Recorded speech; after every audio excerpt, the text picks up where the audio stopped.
À chaque épreuve que Dieu envoyait, le Pharaon ne voulait pas céder. Exactement comme Dieu l'avait annoncé à Moshe, son cœur s'obstinait. Dieu expliqua à Moshe que seulement ainsi le roi de l'Égypte et ses serviteurs graveront dans leur cœur l'existence d'un Dieu unique.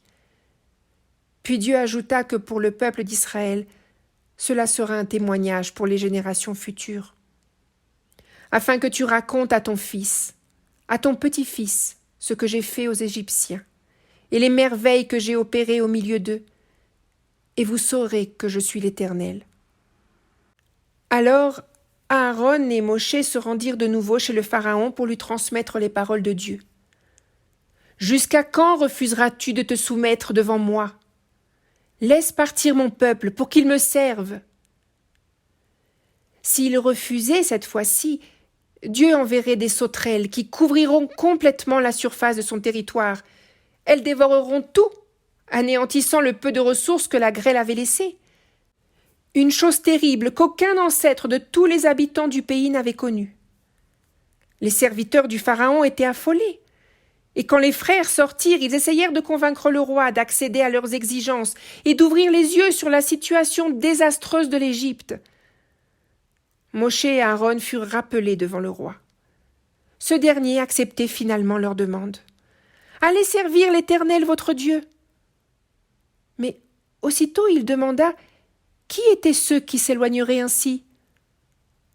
Alors Moshe répondit « Nous irons avec nos jeunes gens et nos vieillards.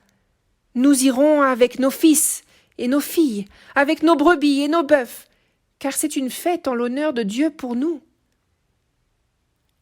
Pharaon refusa, assurant qu'il n'était pas coutume d'amener les enfants pratiquer des sacrifices, et par conséquent, il était inutile de les sortir d'Égypte.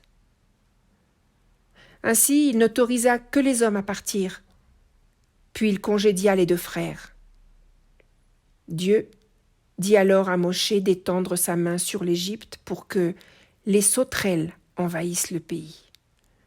Moshe étendit son bâton sur l'Égypte, et Dieu dirigea un vent d'est sur ce pays. Au matin, ce vent d'est avait ramené une quantité considérable de sauterelles telles que celles-ci couvrirent la surface de la terre comme ce n'était jamais arrivé auparavant et comme cela n'arriverait plus jamais.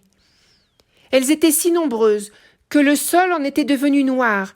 Elles détruisirent tout sur leur passage, au sol et sur les arbres, ne laissant plus aucune verdure dans le paysage. Rapidement, le Pharaon rappela Moshe et Aaron. Il reconnut sa faute envers Dieu et envers les deux frères, et leur demanda d'intercéder juste cette fois-ci en sa faveur auprès de l'Éternel leur Dieu, afin qu'il annule ce fléau. Moshe sortit implorer l'Éternel, et celui-ci fit souffler un vent d'ouest, très violent, qui emporta toutes les sauterelles et les noya dans la mer Rouge. Mais Dieu endurcit le cœur du Pharaon qui refusa de renvoyer les enfants d'Israël. À présent, Dieu dit à Moshe de diriger sa main vers le ciel, et des ténèbres épaisses descendirent sur le pays. Ces ténèbres durèrent 3 jours. Pendant 3 jours, cette obscurité fut si dense et compacte que personne n'avait la possibilité de se voir l'un l'autre, ni ne pouvait changer de place. Les enfants d'Israël n'en furent pas affectés, puisqu'il y avait de la clarté dans leur demeure. Pharaon fit appeler Moshe pour enfin lui dire de partir, mais il y mit une condition. « Partez adorer l'Éternel. Seulement, le menu et le gros bétail restera. Vos enfants cependant peuvent vous suivre. » Moshe lui répondit que non seulement leur bétail irait avec eux, mais également le bétail du roi, afin de donner en offrande à Dieu ce qu'il demanderait. Et l'Éternel endurcit le cœur du Pharaon, qui refusa de renvoyer les enfants d'Israël et qui congédia violemment Moshe en le menaçant. « Sors de devant moi, et garde-toi de reparaître devant moi, car le jour où tu verras mon visage, tu mourras. » Moshe s'éloigna, sans oublier de lui signaler qu'effectivement il ne reverrait plus son visage. Et il lui annonça la dernière plaie dont Dieu l'avait informé. Celle-ci devait tomber sur l'Égypte afin que lui le Pharaon, mais aussi tous ses serviteurs, les laisse absolument tous partir une fois pour toutes. Dieu ferait périr tous les premiers-nés de l'Égypte, depuis le premier-né du Pharaon jusqu'à celui de la servante, tout comme les premiers-nés des bêtes. Il y aurait alors des hurlements de désespoir dans tout le pays. Mais les enfants d'Israël seront épargnés, afin que tous se rendent compte combien Dieu les distinguait des Égyptiens. Il lui ajouta alors que même ses serviteurs se prosterneront devant lui, Moshe, pour le supplier de partir avec son peuple. Voilà. Moshe et Aaron avaient fait comme Dieu le leur avait dit, exécutant les miracles qui devaient impressionner et effrayer le Pharaon. Mais comme Dieu le leur avait annoncé, il avait aussi durci le cœur du roi, et celui-ci ne céda pas. Dieu parla aux deux frères en ces termes. « Ce mois-ci est pour vous le premier de tous les mois de l'année. Parlez à toute l'assemblée d'Israël en disant « Au 10e jour de ce mois, que chacun se procure un agneau mâle par famille paternelle, un agneau de moins d'1 an par maison. Si la maison est trop peu nombreuse pour manger un agneau, elle s'associera avec son voisin le plus proche de sa maison, selon la consommation de chacun. Vous le garderez jusqu'au 14e jour de ce mois. Et alors toute la communauté d'Israël l'égorgera vers le soir. Et ils prendront de son sang et le mettront sur les 2 poteaux et sur le linteau des maisons où ils mangeront. Et ils mangeront la viande de l'agneau cette même nuit, rôtie au feu, accompagnée d'azim et d'herbes amères. Les instructions étaient claires. Toute l'assemblée d'Israël devait s'associer pour consommer la viande d'agneau, car il ne devait absolument pas en rester. Mais aucun étranger ne pouvait en manger à moins d'être circoncis. Dieu leur dit qu'il fallait le manger à la hâte, rapidement, les chaussures aux pieds et le bâton à la main, prêt à partir. Et ce qui en restera jusqu'au matin, il fallait le consumer par le feu. Je parcourrai l'Égypte cette nuit-là.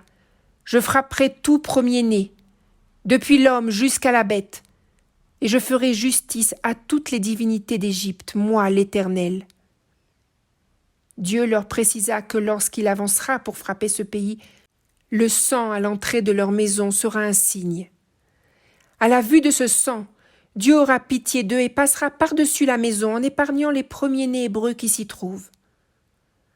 Ce jour-là sera une époque mémorable pour le peuple d'Israël, une fête de l'Éternel à travers toutes les générations. Pendant 7 jours, vous mangerez du pain azim, mais le jour précédent, vous ferez disparaître le levain de vos maisons, car celui qui mangerait des grains fermentés, depuis le 1er jour jusqu'au 7e jour, serait retranché d'Israël. Dieu leur expliqua que le 1er et le 7e jour seront des jours saints, pendant lesquels aucun travail ne pourra être fait, sauf en lien avec la préparation de la nourriture. Alors Moshe convoqua tous les anciens d'Israël afin de leur transmettre ce que Dieu lui avait dit. L'agneau qu'ils devaient manger entre eux, le sang sur le linteau des portes qui les sauverait, l'interdit de sortir de chez eux jusqu'au matin et enfin qu'ils devaient garder toutes ces lois comme une règle immuable pour eux et leurs enfants à jamais. Ils devront conserver ce rite comme Dieu l'avait prescrit, même quand ils entreront sur la terre que Dieu leur avait promis. Et ce sera lorsque vos enfants vous demanderont « Que signifie pour vous ce rite ?» Vous direz « C'est le sacrifice de Pessah, en l'honneur de l'Éternel qui a passé par-dessus les demeures des enfants d'Israël en Égypte, quand il frappa les Égyptiens et qu'il sauva nos maisons. » En entendant cela, le peuple s'inclina et s'éloigna, afin de procéder comme Dieu avait ordonné à Moshe et à Aaron. Au milieu de la nuit annoncée, Dieu frappa tous les premiers-nés d'Égypte, exactement comme Moshe les avait avertis. Les cris de douleur furent terribles parmi les Égyptiens. Aucune maison n'était épargnée. Cette même nuit, Pharaon lui-même alla chercher Moshe et Aaron. Il leur demanda de partir rapidement tous, sans exception, comme ils le désiraient. Pharaon leur demanda néanmoins de le bénir avant de partir, car il avait peur, tout comme son peuple, car ce fléau était terrible. Pendant ce temps, le peuple d'Israël se dépêchait d'exécuter tout ce que Dieu lui avait demandé. Ils mangèrent l'agneau rôti à la hâte, ils emportèrent la pâte de leur pain sans qu'elle n'ait pu fermenter ou gonfler.